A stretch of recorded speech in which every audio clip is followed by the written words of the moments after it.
All right, Mike. So we were Hey talking y'all, about and welcome to the before we started Healthy by Heather recording Brown how podcast, where I you encourage have you just in healthy become mind, this, like, body, almost and spirit icon through my to Sunday me in the reset. podcast Let's world. get into it. It's so cool to just watch. Yeah, it's true. To watch your journey. It's amazing. Keep going. So, Keep going. Just keep, you're like, tell me more. Tell me more. Don't stop. Please don't stop. I'm like, are you a words of affirmation guy? Because it's all coming together.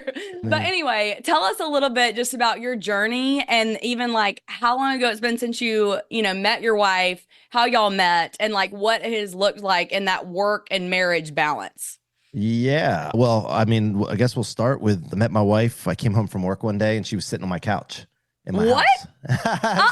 That's so crazy. Order. No, but I had a friend of mine, a really good friend of mine, and he was renting a room off of me, and it was my first house I ever bought. It's right out of college. And he had this crazy girlfriend. And if she's listening, hey, you were crazy. But I said, hey, she cannot certifiably, apparently. we actually would tell her, like, you're out there, man. But I'm just saying, this is old C-Roc, like back in the day. Sure. But I don't want anybody judging me because of this. Anyway, no, I'm just kidding. So I told him, I said, look, if she comes over here anymore, man, like she's got to bring some friends. And so she brought a couple friends I didn't really connect with. And then I came home from work one day and my wife was sitting on the couch. And I was like, holy cow. As soon as I saw her, I just knew, like, it was just an instant attraction. And then, we started talking and it was just, we hit it off from there. So that was back in 2000. When's 9/11? 2001? Yeah, I think that's right. Yeah. So this is like January 2001. And from there we started dating and she was getting ready to go off to college. And that sucked because we just met. And so I would drive 6 hours one way, sometimes just to see her for a night. Oh, I remember driving down and she was going to a school at Liberty in Lynchburg, Virginia. Oh my gosh. Yeah, I have so many friends that went to Liberty. That's awesome. Okay, go ahead. Yeah, and I was driving from Maryland and I would drive into the mountains and I remember some nights it was so foggy I couldn't even see in front of the car. Dang. I don't know how I did it.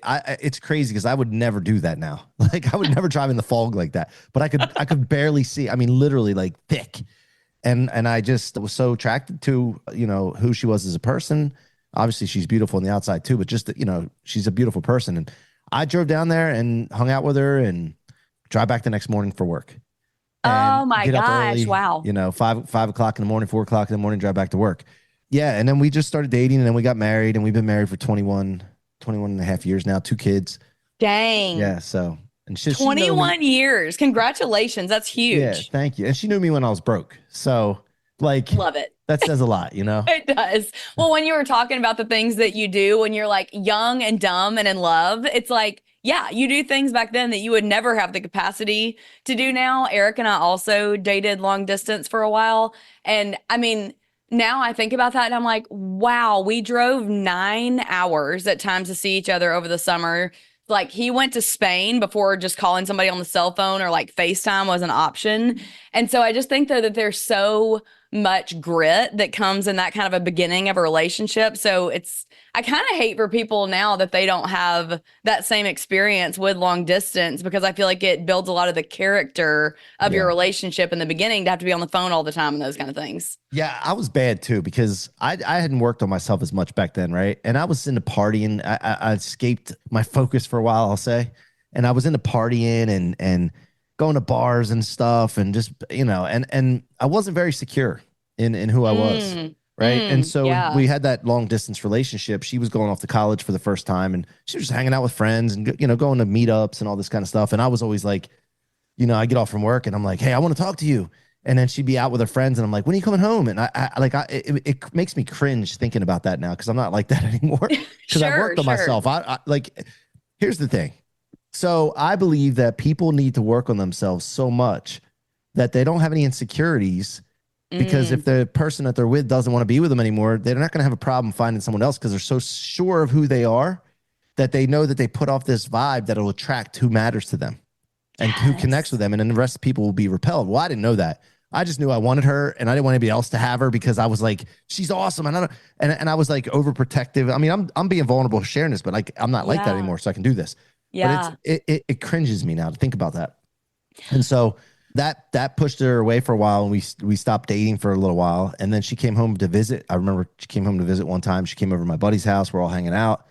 and I saw her, and the sparks like lit up again, and then we just got back together, and that was it. The rest was history. But I continued, like, I didn't like being like that. Okay, that's not a good feeling for anybody to have, guy or girl. But I didn't know why I was like that.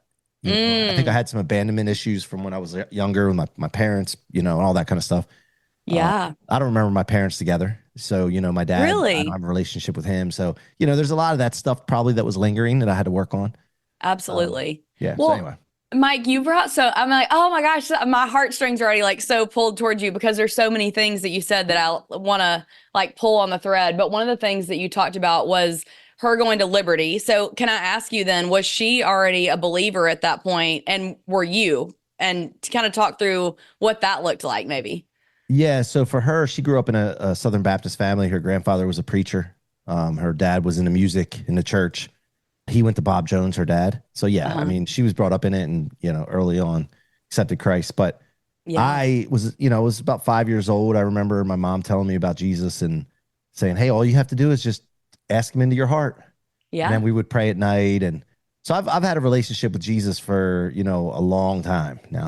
Yeah. But Yeah. I didn't really, I could tell you that when I got into my 40s, and then even most recently in the last 2 years, even like the Wow. relationships keeps getting better and better. And I'm starting to understand it more. Yeah. So yeah, we were both. And then I'll just tell you this. What really helped for me was I started realizing it's not about religion, it's about relationship. And Yes. and then to read the Bible, most people don't read their Bible. Okay, they Mhm. read verses, but they stop reading the Bible, and this goes for all books, it goes for all topics, subjects, and everything. They stop reading the Bible because they don't understand it. And the reason they don't Mm. understand it is they pass a word that they don't understand. And then when you keep reading after you, this is a lesson on how to study, how to learn, how to know anything.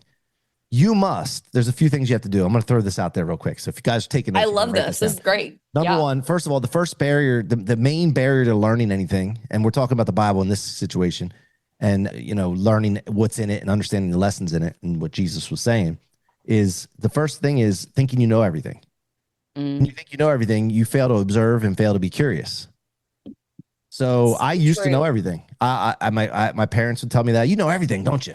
And I felt like I did. Yeah, I know everything. But when I started not thinking I knew everything and realized that I only know a little sliver of a pie, if you're looking at a pie chart, I only know a little sliver of a pie, and then Yeah. the stuff that I know that I don't know is another little sliver, and the rest of the whole pie chart, if you can imagine a pie chart, is things I don't know. I don't know.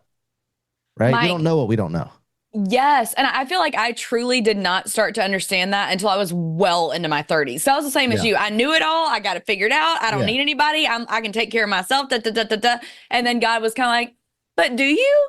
And Yeah. now, like, that is one of the things and you're going to relate to this, I feel like, that I love so much about the podcast because it's made me realize that every single person I come into contact, whether it be on the podcast or wherever, they know so much more about some subject that I have zero clue about Yeah. or almost zero clue. And so when you come into a conversation curious, how much you can learn is astounding. But yeah, so I'm Yeah. all with you on that So soapbox. so that's the first thing, right? Knowing, thinking you know everything. All right. Then there's three things that you need to understand about how to know. And this is what changed everything for me, the Bible. I study nuclear physics, quantum physics now. I used to run from that stuff. But once I figured these things out, I was taught. I took a course on how to learn. Okay. Mm, And my daughter she's homeschooling. She took this first before she homeschooled with me. She had to take this course, how to study, how to learn.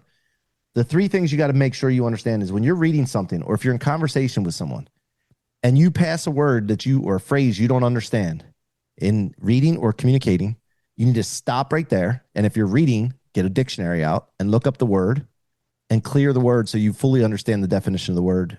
And then go back to where you left off, understanding the word now, and go from there. And yes. if you're talking to someone and they say something you don't understand, respectfully, politely stop them and say, "Hey, what did you mean by that word? Like, what is? I don't understand what that is." Right then, because what happens is if you keep reading or keep listening and talking to someone, and you don't understand something, you will there's a physiological reaction. You'll actually blank out. I don't know if anybody else Mm, has gone through a page of a book, get to the bottom, and you're like, "What did I just read?"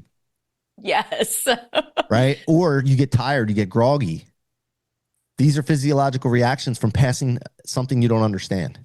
It's So called a good. misunderstood. So that's number one. When you're going through, you have to stop and look something up.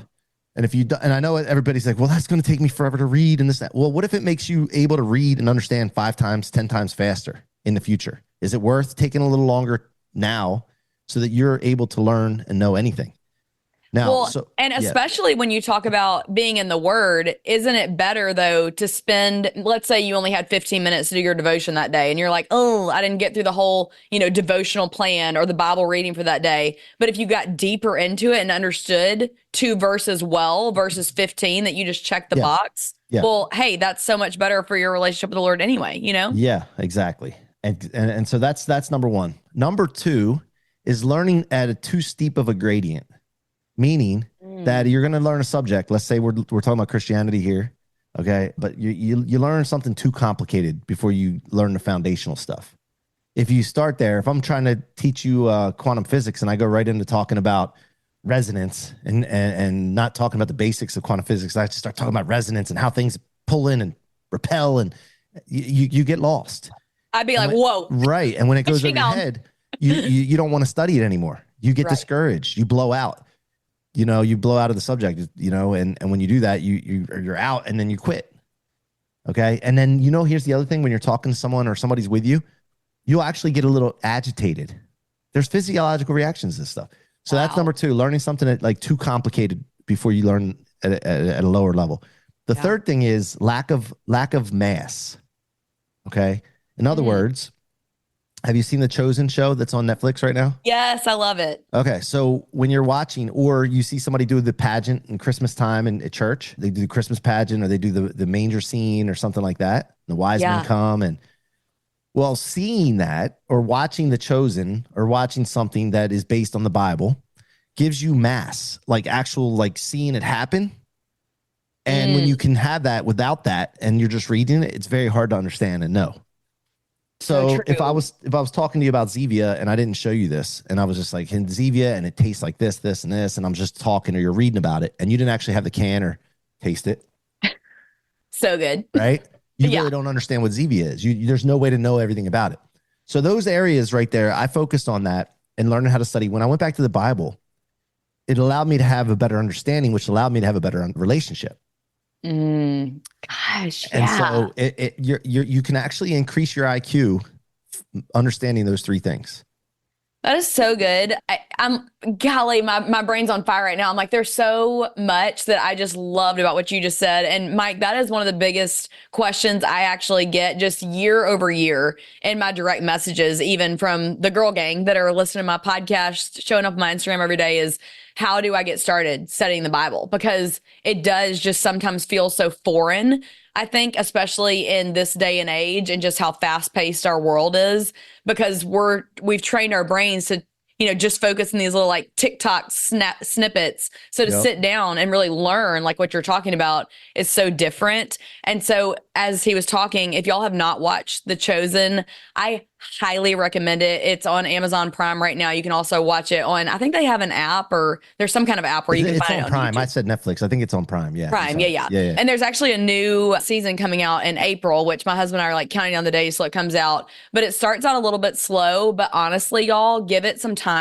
And probably I would say like the fourth or fifth episode, I was so hooked and I'm so invested in the characters. And I feel like it's really given me a way to like appreciate and visualize, like you were saying, the mass of those people when I'm reading the scriptures now, Yep. which is so cool. But I do want to pivot a little bit because I liked how you talked about how to learn and that you talk with your homeschooler about that course first. I love that.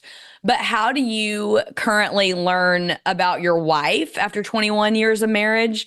And or how are you guys still learning together? And how do you kind of even keep it fresh after 20 plus years of marriage? Yeah. So, first of all, I just want to throw this out there, though. Imagine the confidence that you'll get when you have the ability to know and learn anything. You know that you can know and learn anything, any So subject. That's true. what it gives you. Yes. So, same thing with marriage. It's like, you know, when I do this, I can study anything. I can study relationships. I can study my wife. When she's talking to me, I can understand and we can communicate better. Because if she says something I don't understand, I'm going to stop her politely and respectfully and say, hey, what did you mean by that? So just so I'm clear. Or what's that word? Yes. I never heard of that word before. Like, I'd never heard of perimenopause. What does that mean? We Or got a whole episode on that for you, Mike. yeah, Don't worry. yeah. So like, I can stop and I can look a word up when we're talking. And some people are like, dude, you look up words? Like, that's so like geeky. Or hey, I'm smarter than you if you say that. Like, I will kick your butt in anything when it comes to Jeopardy or anything, because I'm taking the time to do that because it speeds everything else up. That's So right. I study that. And then the other thing is, like, when I learn things, I used to preach all the time about it. Like, when I learned something, I was so excited I would preach and become evangelist about it. But I think it's more important, and this helps in a marriage and a relationship, is if you become a living demonstration of what you want from your spouse or your partner, or you want them to learn. You become a living demonstration. So you start being that instead of saying that. Yeah. And so when you do that, then it holds them to a higher standard because of the fact that you're not preaching at them, wives out there, you're not nagging at your husband, right? Because in the Bible, it actually says it's better to live on the edge of a roof than live in a house with a nagging wife. Something to that I effect. know. I'm like, hang on. I gotta look that exact. I know what you're talking about, but I'm like, while you're talking, I'm gonna look that verse up so I can Yeah. quote it for you. Yeah. Quote it for me. I'm not a quoter. Like, I don't like, that's one thing I just know the stories and lessons. But the thing is that instead of doing that and running your mouth, be the living demonstration. And what will happen is that living demonstration will be observed by your partner. Your partner will be held to a higher standard. And because they subconsciously will feel that they need to, or they'll feel bad about it. Now, the other thing you'll notice sometimes is when they do that, though, let's say you're being a living demonstration of what you expect. Your spouse sees that and they feel like they're being held to a higher standard. You don't even have to say anything. They will sometimes be like, lash out a little bit, okay, because they feel bad about something. They don't know why, Yes. right? And it's not really Yes. about you, except for the fact that they feel like they're being pulled to a higher standard, and then you just keep being living demonstration. Just keep being that living demonstration. If they lash out at you aggressively, whatever, you just need to understand that you got to not take it personally and understand what's going on. They feel bad about something. Now, you don't say that. Hey, do you feel bad about something? Right? But you can say, Yeah. hey, what's going on? I notice you're frustrated right now, and I'm not sure if it's something I did or not, but like, can you want to talk about it? And then you communicate. And when you communicate, as the more you communicate, affinity goes up. The less you communicate, the lower affinity goes. Mm. And then, Okay, so I'm gonna stop you. I thought I knew what the word affinity meant, but you mean like your thought to like somebody. I'm using your own tip on you. So explain what yeah, you mean by affinity. affinity actually means wanting to share the same space with someone. Oh, okay. Oh, Think I about like that. that. That's Think about good. that.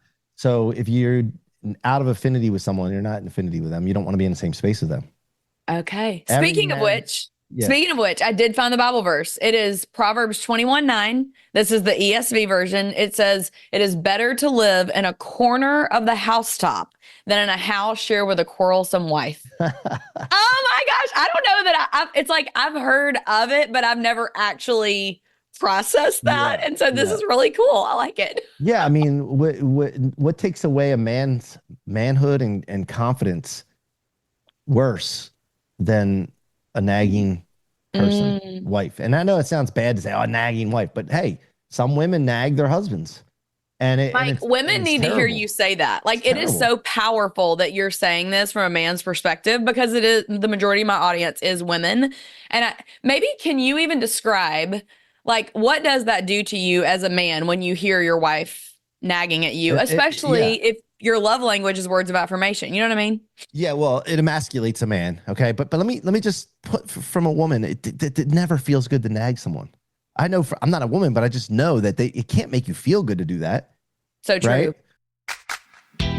Hey, mama, do you feel like you are surviving on chicken nuggets and goldfish and haven't stepped in a gym since college? Or maybe, on the other hand, you feel like you're checking every health box and are still hitting a brick wall?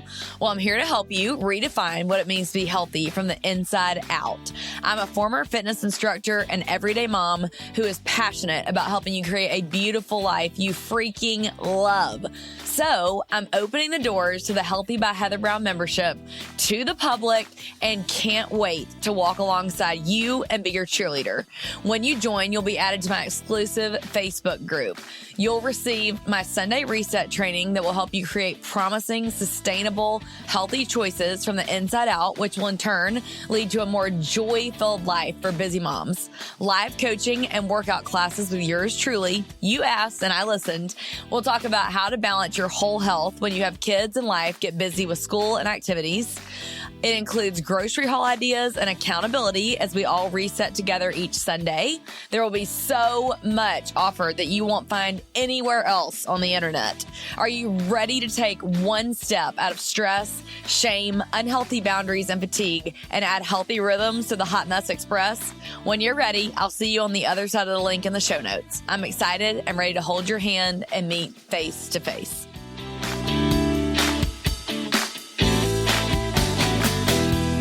So, but what it does to your husband is it makes him worse, and it leans him further into what you're nagging about.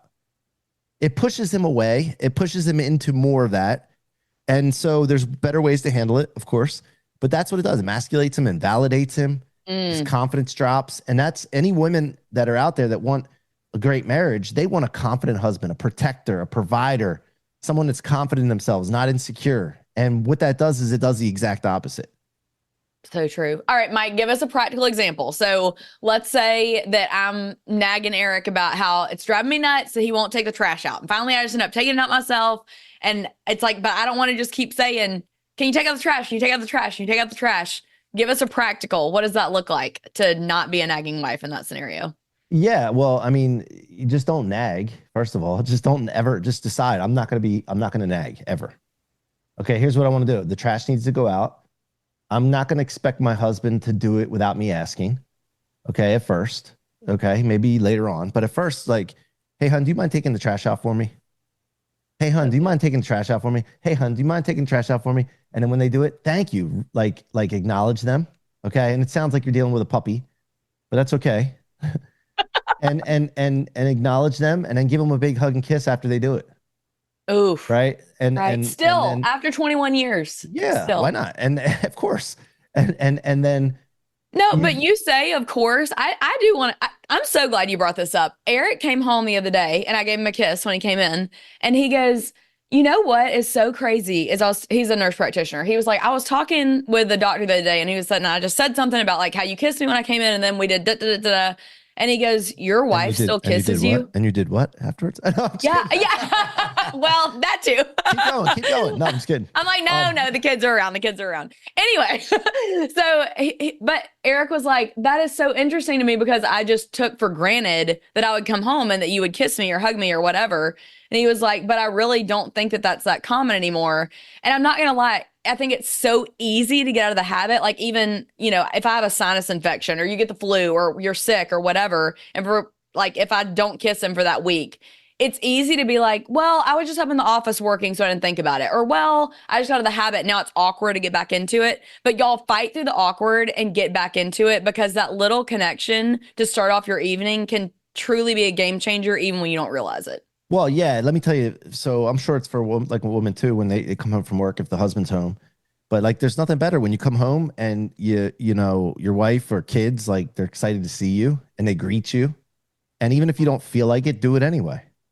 Absolutely. Yes. Like not feeling like it's not a good reason not to do it. Like that's just some. And matter of fact, you might not feel like it because you didn't do it often enough. So here's the thing: anybody that's in any relationship, man or woman, if you want something from the other person, do your part and start treating them better. Right? Yeah. It goes both ways. Start treating them better. Be more respectful. Be more caring. Be more understanding. Be more listening. And then, I love that. Don't focus on what they're not doing. Focus on what you could be doing better. And that's something that changed everything for me too. Like, here's another thing. Like when I started seeing like things when I was married and I started seeing things that would bother me around the house. Yes. Right? I started saying, why does that bother me? Instead of, why doesn't she do that? Like, why does she leave that there? Why does she do this? Why does she do that? Instead of that, I say, why does that bother me? I like that. Yeah. And then what am I doing that could be looked at that way? And then I focus on that because we can change what we do, but you can't change someone else. They have to change themselves, but you can lead them that way. and encourage them. Absolutely. You know what? This is such like I love when there's God winks or God moments where I've been thinking about something, processing something, talking about something, and then I come on a podcast and it comes back up. Or if I do my devotional, God does that so often. And this is one of the things that I was just reading last night. And I want y'all to sub in the word from this quote instead of complaining, nagging, because they are so closely related. But the quote was, and I wish I knew who said it, but it says, complaining is the worst possible thing, or nagging is the worst possible thing you can do for your health and your wealth. What you focus on expands. Negative energy is infectious. And I think that I've heard that put 1,000 different times, 1,000 different ways. But I think when you put the word nagging in there, it's like, you are literally actually like poisoning your marriage. That is the worst possible thing, because then you're making that negative mindset loop get thicker and thicker and thicker. And that's where your brain wants to go every time, instead of stopping, pivoting, and being like, what actually, like, why is that bothering me? What could I do differently? So all this is just so interconnected. I love it so much. You said it. I couldn't have said it better. Perfect. Okay, Mike, I am going to change topic again a little bit, but y'all, if you have not checked out his show, it is called What Are You Made Of? And so he starts pretty much every podcast episode with asking that question. And actually, Mike has already had me on his show. So down in the show notes, I'll link to Mike's show and the episode that I was on so y'all can check it out. But I want to ask you, I'm going to flip the tables on you and ask you, what is your marriage made of? Marriage is made of love. I would say that's the main ingredient, because love, after, when you start with love, everything else blooms off of love. It's like the trunk of a tree, Yeah. and so that's what it's got to be, the main ingredient. And then from there you have, caring, listening, support, encouragement, all the stuff that the branches off of that trunk of love. Yeah. That's good. What do you think that tangibly looks like for you guys, and like a day in and day out, week in and week out process? I started the show by asking you a little bit about, how y'all met, how you got started in your marriage, and then now obviously your business has evolved a lot. So how much work do you bring home to your wife? Does she stay at home? Does she do most of the homeschooling? How does y'all's like daily and weekly or monthly rhythms look to stay in touch in that foundation of your marriage? So I used to work in the office. So I was in the mortgage business for 20 some years. And Okay. about 5 years ago, I started working from home, Hmm. because you can nowadays, right? And when I started working from home, I take little breaks in between podcasts or calls or whatever, and then I'll go right to her and see what she's doing, give her a hug, check in with her, see how her day's going. She doesn't really get involved with my business much, but we both talk about our business to each other. She's a real estate agent, Okay. and so I have a lot of experience in that too. But we just talk back and forth a little bit about what's going on in our business, and if we need some guidance or help, we talk to each other. We listen to each other. And so, yeah, and then homeschooling, my daughter is pretty she's pretty independent. So I just give How her old is she, Mike? 12. 12. Okay. Yeah. Is So she your only kid? no, I have an 18-year-old too. And he actually Okay. just flew across the country by himself for the first time, getting on a plane by himself. And Oh, how yeah, awesome. he's in LA for 8 days working on a feature film set as a production assistant. So it's Well, pretty weird. congrats to him. That's awesome. Good job, buddy. Yeah. So my daughter's independent. I give her a schedule, structure her day, tell her what I expect of her. Then I check in with her throughout the day. And Mm, then, yeah, and then we try every night to have dinner together. love it. And every night pretty much too is we lay in bed and go to, when we go to bed. I know some people say don't have a TV in your bedroom, but we do. And Hmm. we watch a show together, and I'll cuddle with her, and while we're watching, and then we'll pause something and talk about something, and then push the show back on again. And we use that. That's something we enjoy doing together, and so Absolutely. Oh, do you um, have any show recs that you and your wife have loved watching together? I'm always looking for things that Eric and I can do together.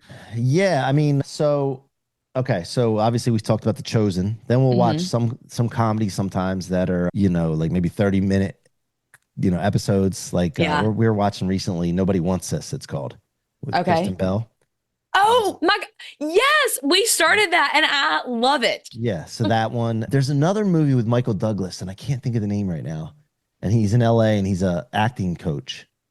Oh, I Um, haven't heard of that one, I don't think. that was one of my favorite shows, man. I mean, If you look up Michael Douglas and acting coach, It'll come up. yeah, but it's called something effect. The it's on the tip of my Something tongue. Anyway, effect. Okay. I'll yeah, find it. it's his last name in the show Okay. is in the title. Anyway, so Okay, that's cool. one. And then, Love is Blind is a good reality show to watch. It's on Netflix because the people are dating in these little cubes, but they don't see each other Hmm. until after they propose to them, right? So you get to see and there's some dynamic with Love is Blind that I don't know, when we're sitting there and we're watching it, it just reminds us of the early days of dating and getting a feel Oh, for each other and all that kind of stuff. So for me, I think that's a good show for couples to watch. There's some drama I in would it love too, that. but you get good perspective of human behavior and you're like, oh, was I like that? Or am I like that? Yeah, Yes, those kind of yes. things. Well, Yeah, I so wouldn't have there's thought of that. So that's a good point. Because I'm gonna mention that to Eric because I feel like a lot of times he might be like, I'm not watching that reality show or whatever, yeah, whatever. But sometimes too, I mean, y'all know how this is. You put on like The Bachelor and he's like, yeah, I'm not gonna watch. But then he's like, oh, did so and so get cut off? And you're like, wait, right. you were watching with me? Well, What? you get the chance to see human behavior and you can like kind of self-reflect on it. If am I like that or I want to do more of that? You see Yes. something that really makes the girl feel a certain way or something he said or how he's reacting or whatever. And then you can say, well, you know what? I'm going to be more like that. Oh, so true. That's a good thought. Mike, what would you say is one of the biggest things that you guys have maybe like struggled with in like the change in careers or in maybe even like your business? Is there something that you feel like has been really hard on you guys that you could maybe walk us through as far as lessons that y'all have learned or anything that's changed in your marriage since dealing with some of the hardest moments in y'all's lives? Well, I mean, when I was in the mortgage business, the first business or first job I had was being a loan officer, and I would drive an hour and a half to this company because I had friends that worked there and I knew people. Uh-huh. And I would drive an hour and a half each way, so I would leave real early in the morning. I wouldn't get home till real late at night, and that was probably the toughest time in our relationship early on, because Yeah. obviously we weren't seeing each other that much, and I wasn't Right. there, and so we had to work through that. That was one of the challenges in our marriage, but that was early on. Pretty early on because we got married in 2003. I started working in that business in '06, so three Okay. years in. And Hmm. so for that few years there, it was kind of tough. And then once I got figuring out how to be a husband and work on myself, it just became a lot easier. And we really don't have a lot of challenges right now. That's We're, awesome. we're Hey, pretty let me unified. ask you this. What was the catalyst? Because you talked a lot about how you were drinking and partying and how you became a believer at a young age. And you were like, we kind of had to take a break. And now you're mentioning, like, that you had to travel a lot and those first few years were hard. And then you said you really feel like in the past, even like couple years, your relationship with the Lord has really deepened. What's kind of been the catalyst moments that have helped you? Because I feel like there's going to be somebody listening to this that is like, yeah, that's me. Like I became a believer at a young age. I kind of am just like on my own. I'm maybe like not really feeling that close to my husband. What were those catalyst moments that helped you kind of like take the next step in your growth? Well, I really the catalyst moment was really getting clear on what I wanted, not just in my Mm, business, but my life and my relationship and my family. Like, what did I really want? And until you're yes. really clear on what you want, you get directed by someone else's intentions. Mm, So, when you get clear, you set an intention. Now you're on purpose, but not just anybody's. So, you ever heard the book Simon Sinek wrote, Find Your Why? no, but I talk about finding your why all the time. I didn't know there was a book Well, called that. yeah. So, Simon Sinek wrote it. He's pretty popular out there. But the thing is that in that, it's not about a why. It's finding the word your should be all capitalized and really Mm, emphasized. Your why. Because mm, everybody, and then somebody say, well, find your purpose. You got to be on purpose. No, no, no. You got to be on your purpose. Every single person that's living today is on a purpose.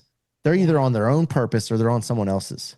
Mm, And when you get on someone else's, you start to get resentful, you get anxious, you get unfulfilled, you'll just something's not in alignment, you won't feel right, and you'll try to escape it.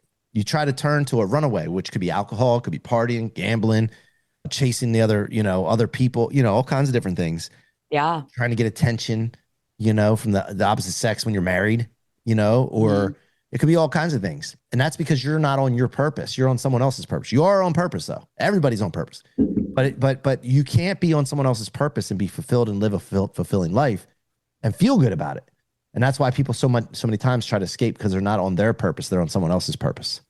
That's good. I'm going to link that book down in the show notes because I feel like someone is going to be like, yeah, I got to figure that out. So I'm going to link that down there so you guys can check it out. But I totally agree with you.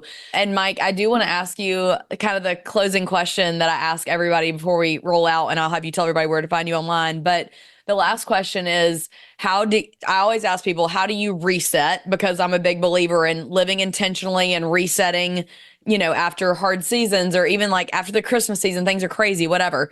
So how do you and your wife reset in your marriage? I think that when we're in alignment, we don't necessarily need a reset. I think it comes down, really, if you want any kind of elevation in life in any area, there's two things that need to happen. You need to have an assessment that happens often. So you should be assessing. And most people don't assess at all. Some do it once a year. Some only do it when there's a problem, right? But if you can assess pretty much every day, saying, okay, how did I speak today? How was I thinking today? How was I acting today? Who's in my environment that should and shouldn't be in my environment? Right. And just run through that on a daily basis, weekly basis, even. You'll start to see that you don't really need to do resets and stuff, because you're already doing it every day. So assessment is one thing that'll lead to elevation in any area of your life, whether it's relationship or business. The other one is proximity. So if you want a great marriage, or you want to be a great husband or a great wife, great parent, look at people that you admire that are doing that and get them into your proximity. That could be books. It could be watching them online. It could be going to an event, or people that are, in your local town that you admire, and you should be hanging around those people. I actually had a doctor on like yesterday, the day before, Dr. Sean O'Mara, and he talked about the microbiomes that are in our bodies and on our bodies actually have capability to make you want to work out better or not work out as much, to want to be successful Really? and not be successful, be motivated or not. Based on his research, he said the microbiomes of the successful people will rub off on you. You ever heard of he's rubbing off on him? Or they're rubbing off. And so microbiomes actually can make you a better person, make you do more, make you be more, make you work out more. Is astounding. That's crazy. It can come from water, like ocean water. He said surfers, they ingest ocean water, and they're a lot better looking people, more better physiques.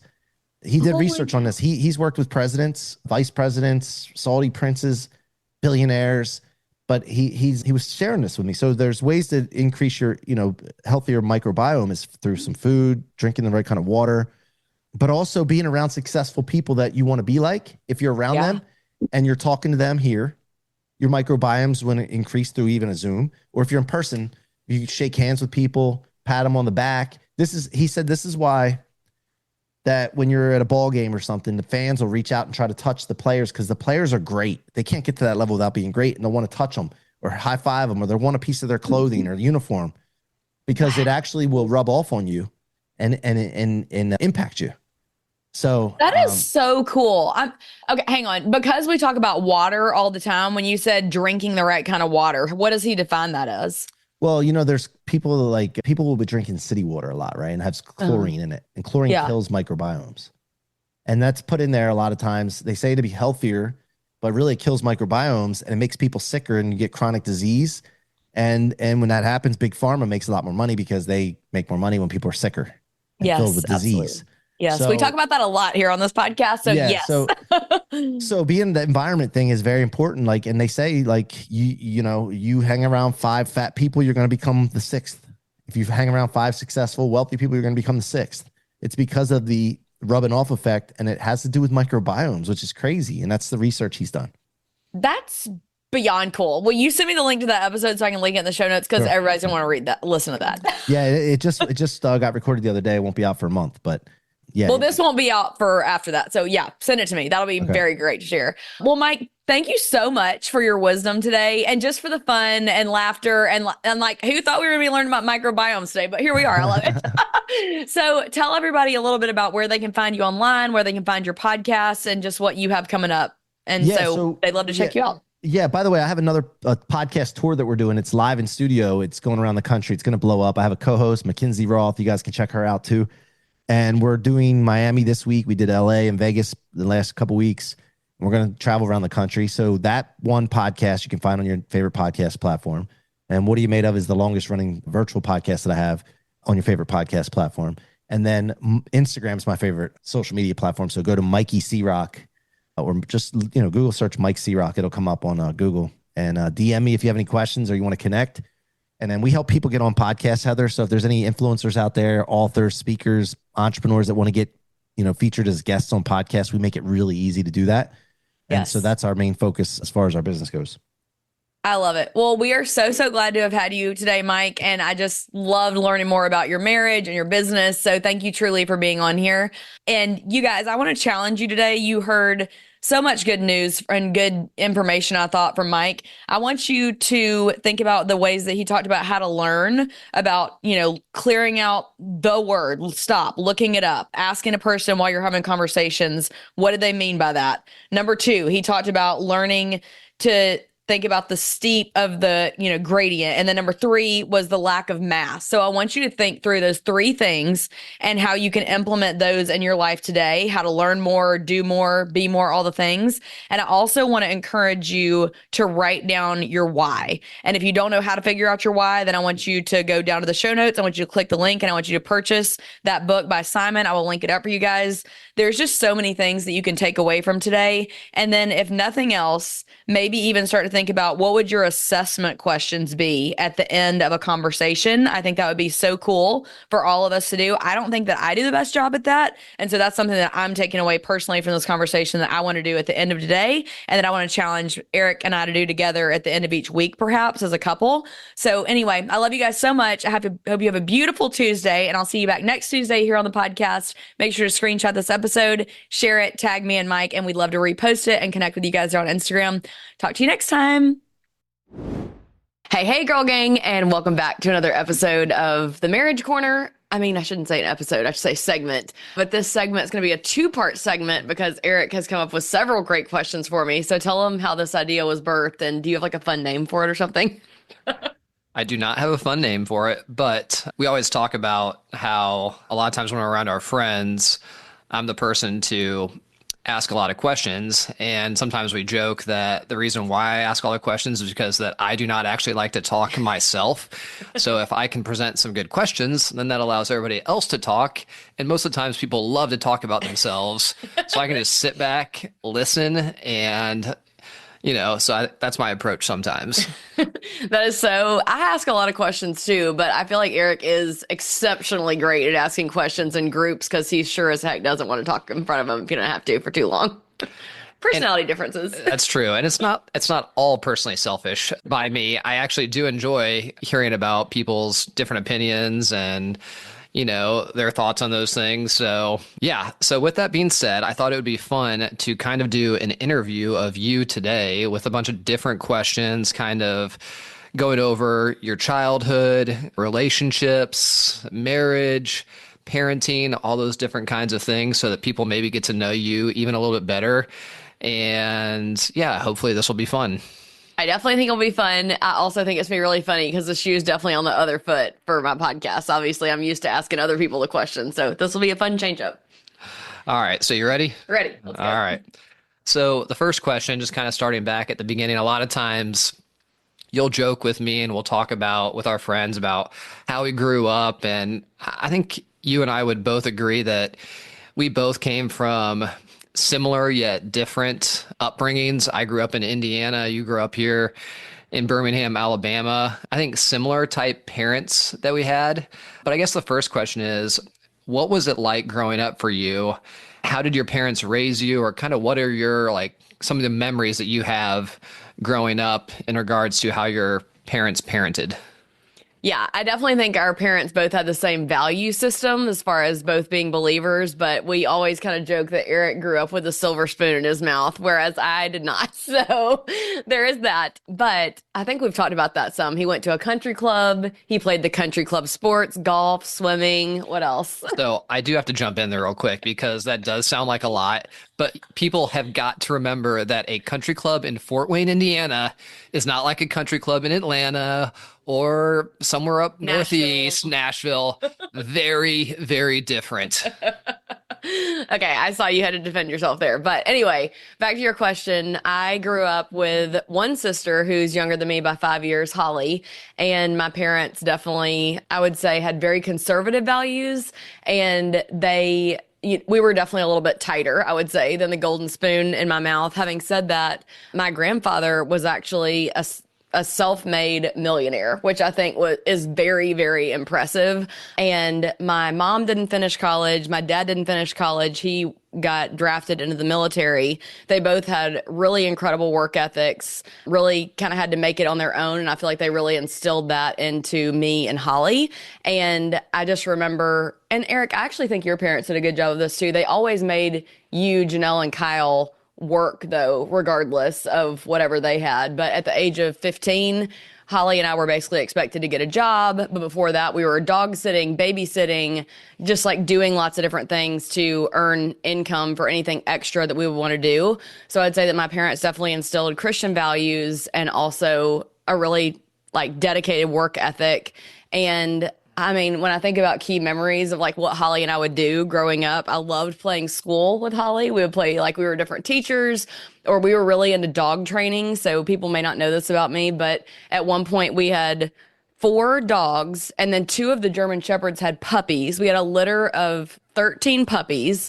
One of the puppies died. We kept one of the other puppies. And so we just had a lot of life lessons. I felt like that happened through having that litter of German Shepherds. We had a cockatiel, parakeets, 3 cats. So, I mean, we grew up with a very lively, loud, fun house and grew up going to church. And yeah, anything else major that you wanted me to include? Maybe not so much as far as that. And this next question is a little bit more difficult, I would say. But how would you describe the differences in your relationships between your dad and your mom? How was each relationship? Just kind of go off of that. Yeah, good question. So my mom was a stay-at-home mom, and she definitely did like her very best to make sure that Holly and I were provided for, had, clothes, cooked, breakfast, lunch, and dinner. My mom and dad are actually both night owls and not early risers, which is where Holly and I both get it from. But I would say my mom really wanted to make sure that we had extremely conservative Southern values, Southern Baptist values. And then my dad was probably more of like a free for all and really, had like if we wanted to something, Holly and I were going to go to my dad first and hope that he would present it to my mom to then, be more on board with us. So I actually think they did a really good job of balancing each other out, so that we did probably get to do more than what we would have done if it would have just been my mom's tactics of raising us, but less than maybe what my dad would have let us do. Does that answer the question well? It does, but knowing your dad, like, I don't know if I would have gone to him first. Like, great guy, loves to roughhouse with the kids, but like, definitely I could tell just like a stickler from what you've told me, like of the rules. I'm guessing if you like, and also too, like you said, like very conscious about money and things of that nature. I'm guessing if you ever came to him, he was just like, nope. And that was it. I think you even told me like sometimes. I'll tell like, that story next. All right, Okay. So yes, you are exactly right. But my dad would be more of, the typical male, I guess I would say, in that type of relationship where if we asked for something again, though, where he'd already said no, he would even like sometimes like, grab us and like bring us really close to his face to make sure we had eye contact. We were locked in. And he was like, did you not understand me the first time I said no? No means no. Lots of those like classic dad parenting phrases. So yeah. It's funny. He said the same thing to me and grabbed me when I asked if I could marry you. Kind of took me back. He said, I'm just joking, Eric. And I was like, actually, that didn't happen. It would have been hilarious. So funny. But I definitely think that my parents were probably raised me more along the way that like most, Southern kids would be raised. I feel like Eric almost passed out when I told him that one time I had to go pick out my own Switch for a spanking. He was like, you did what now? I actually was not that surprised by that because my grandfather Sam would always tell stories about how he had to pick out his own Switch as well too. And I don't know. So I always remember him talking about like blood on the Switch. Like it got pretty. Oh gosh, He was graphic. also in the military and stuff like that as well too, in the Navy, just like your dad. But anyways, Great start. But speaking of silver spoon in the mouth, not always was it the same way between you and me as far as those differences, because somebody went to private school Mm. and somebody did not. And you're looking at a product of the public school system, Hard Knocks, Homestead High School, Fort Wayne, Indiana. It's amazing I came out of there alive.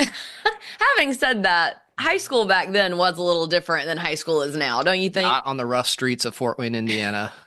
Did you have furries in your bathroom? What are you talking about? I don't even know what that is. Exactly, Eric. Exactly. What did we have? I won't go into that right now. But anyways, so kind of just tell me what it was like going to a small private high school, and do you ever have any regrets about that? Are you happy with that experience? And yeah.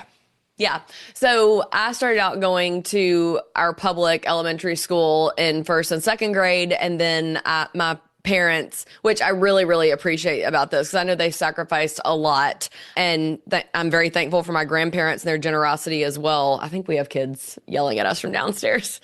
Do you want to make sure everything's okay? That's all right. They'll be fine. They'll figure it out. Anyway, so I was very thankful for the generosity of my grandparents and also the sacrifices that my parents made, because they determined that it was really important to them that I get a Christian education. And so they pulled me out of our elementary school, and I can kind of talk about some of the reasons why in another episode.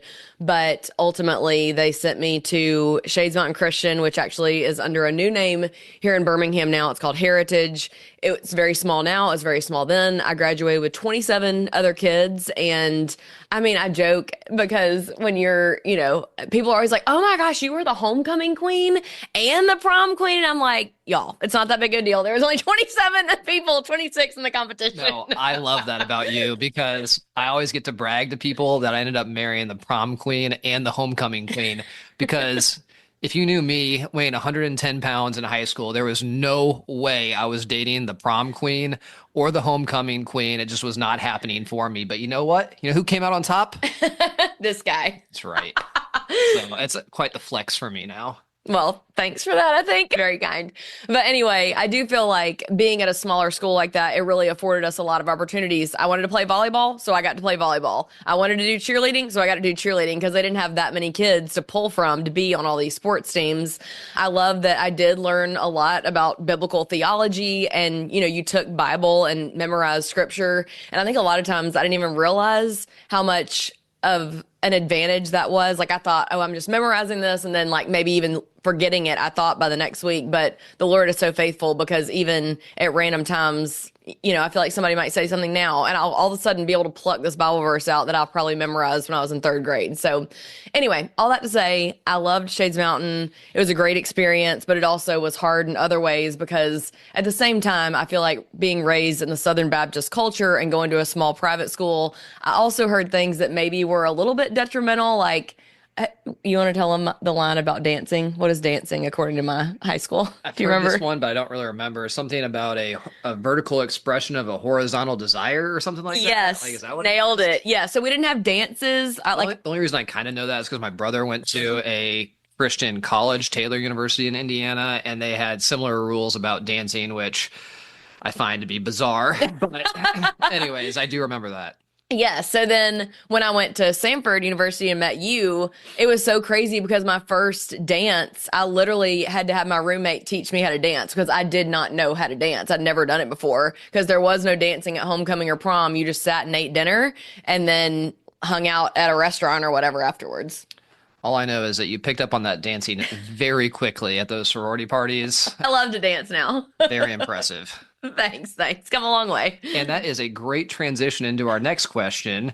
What was the process of you becoming a Christian, and how has that process continued as you've gotten older? Dancing on through life. Is that the transition? Okay. So I think I've shared some about this before, but my mom told me that I asked Jesus to be in my heart when I was, quote unquote, almost 4 years old, which seems, almost unfathomable to me now. But I will say that, and I'm going to jump forward a little bit, the Lord was really sweet to let me lead Finn to Christ in the car when he was only 5 years old. And it was very, very I guess like nostalgic and sweet to see that how simple that coming to Christ was for him. And like it says in the Bible, childlike faith. And so while I may have made that initial decision at that age, I certainly don't think that I fully understood. And I definitely have a lot more sanctification to have happened from the time that I was 4 until now. And so I always joke with people that I'm the little girl that asked Jesus into her heart 1,000 times because I was so young. I really struggled with doubt and did I really mean it? And oh my gosh, when they had the like, hell, fire, and brimstone like revival things at our church, I'd be like, oh my gosh, what if I didn't mean it? What if I'm going to hell? And I almost would like, in a scared way, keep asking Jesus into my life. But as I've grown up, I feel like at one of our friends in college, Amy Almond, I went to her baptism at Brook Hills, and Pastor David Platt was there at the time. And listening to him speak at that sermon, I really felt like as an adult, I really fully was like, okay, Lord, like I have loved growing up and learning about you at home, but maybe that faith, I felt like I was more reliant on my parents and what they just expected of us. But I really, really want to make this faith my own.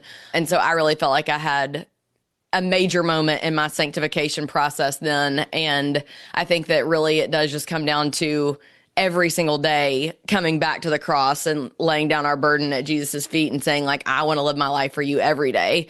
And I actually think that that's one of the scariest things like out there. And Eric and I were just listening to a sermon earlier today where he was talking about how, people can be born in the church, they can be baptized in the church, they can take communion in the church, they can get married in the church, and they can have their funeral in the church, but ultimately not know the Lord and have a personal faith. And if that's the case, like you're still going to hell.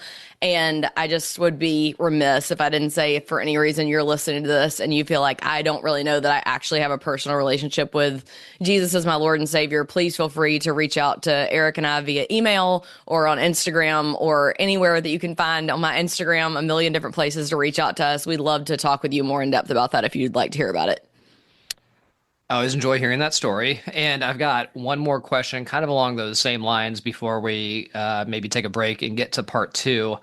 But I know relationships are a huge part of your life, not only just with our family, but also specifically more with the friends and the people you surround yourself with. One of the things I love about you most is that you really are a friend to everybody and you just always have a smile on your face. I think, whenever you see somebody out in public, you always make that person feel special.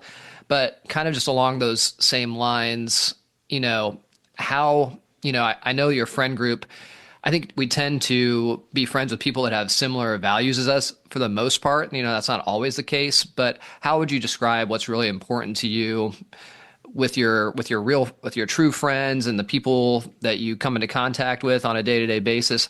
How would you describe and what do you look for in a really good friend? I love that question. Definitely, I love it when we can have a similar value system. I feel like that really allows us to be able to have deeper conversations, be more open, and also to feel confident in being able to hang out, as families. It's really hard to find friendships where the husband, the wife, and the kids all get along. So the few of those close friendships that we have, I truly value and try to put a lot of time and effort and reaching out. But I would also say that, as far as belief system, that would probably be number 1.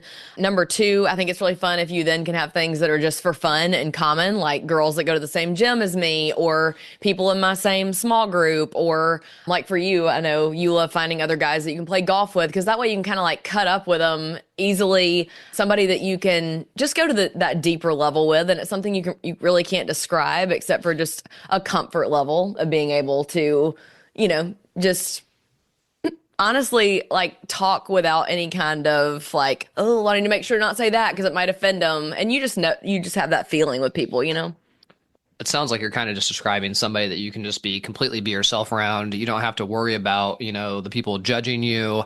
You can, just be completely honest with them and they'll care for you and still be your friend no matter what. I think it's a lot the same way for me. And I know you are blessed with a lot of great friends that you can be yourself with and that you share commonalities, whether it's exercise or or faith or Laughter, parenting, all those different things. And you have probably like 10 different friend groups. I have like one or two maybe, but you really are everybody's best friend and you do a great job with that.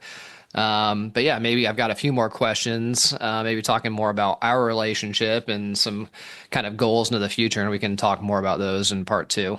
Love it. Okay. Well, you guys, thank you so much for tuning in. This was really fun. Eric, thanks for turning, what's it called? What's the like phrase? Thanks for putting the shoe on the other foot, or what is that phrase? I don't know. Anyway, thanks for turning it around on me. That was really fun. And then after we record part 2, I'll also link that down on the bottom of these show notes for you guys to be able to easily get to.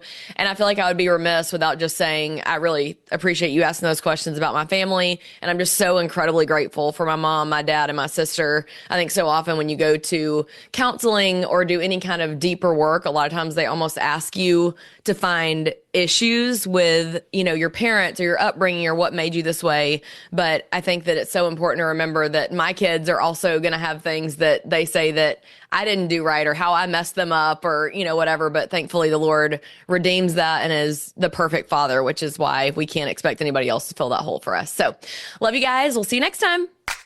Okay, friend, that's a wrap on this week's episode. If you're not already following me on Instagram, make sure to screenshot this episode, share it to your stories, and tag @Healthy by Heather Brown so I can connect with you in my DMs. It truly brings me so much joy to see how these episodes impact you. Make sure to subscribe so we can see you back here next Tuesday for our weekly show. In case you don't know, your downloads, ratings, and reviews are the actual lifeblood of this podcast, and it helps spread the word to your friends and family.